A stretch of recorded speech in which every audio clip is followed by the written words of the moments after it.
Howdy folks, it's about 10:15 on Tuesday, August 31, 2021. I'm going to give you a little tour of the family room workshop area. So I talked about the grill that I had made. This grill will cover a hole in the an opening in the lower part of the front porch, and so I made that. Everything will get painted white, the grill, and then this is just an outside case that I made.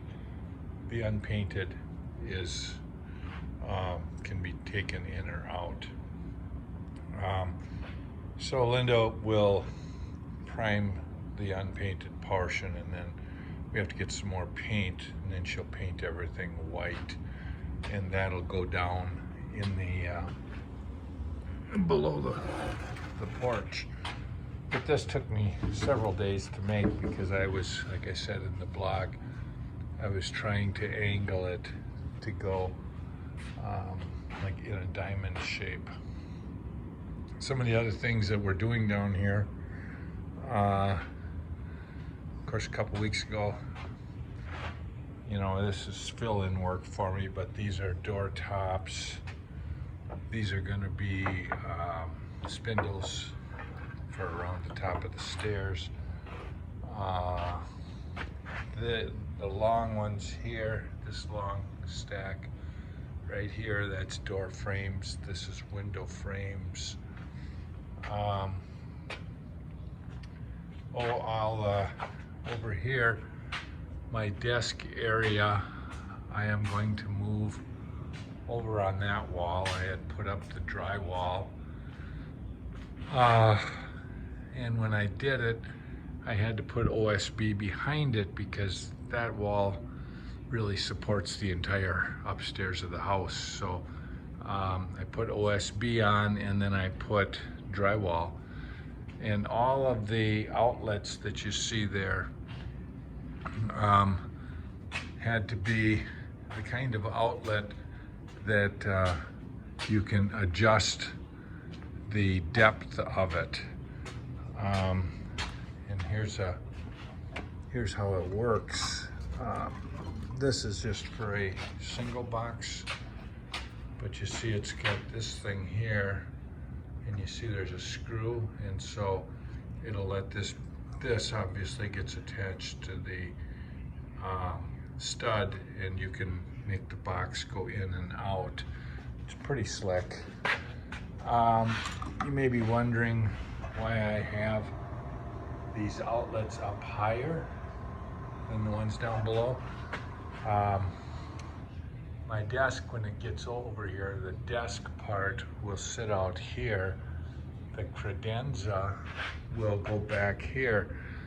And anybody that's ever had the only outlets available being down in the bottom knows what hell it is to try to get things plugged in. So that cork board over there will sit on top of the credenza, and I'll cut holes in it so that these outlets I'll bring them out, the cork board will go over it, and then I'll be able to put this cover on the cork board.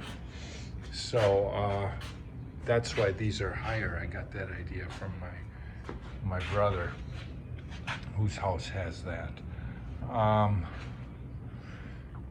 You know, one of the things I want to do is get the drywall up around the lake side here, the outside wall in the family room here, Linda's sewing room on the other side of this wall, and then the wood stud wall in the workshop. And then I'll drywall, and that will be fire protection as well. I do have this is a box that I made several years ago to store my tools in. which is why I had all these hasps on, and I would lock my tools up in there. So, you know, lots of lumber. Right there, that's crown molding. This I've cut into baseboard. I want to take this down to the cabinet shop and have them sand it down. It's got some wavy lines in it. Here is a lot of the lumber that I'll use to finish making baseboards and the like. But under here, what I have to do is I'm going to drywall this, and I'll use some of the 5/8 inch drywall because that's for ceiling, and I have an abundance of that, and I want to use up what I've got. But I'll put 5/8 inch drywall throughout here. This will be under, this is under the steps, and I'll have a door here. And what I'm going to do is in this area, I'll have shelves.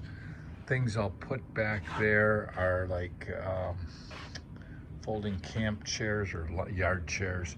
I've got probably 15 or 20 large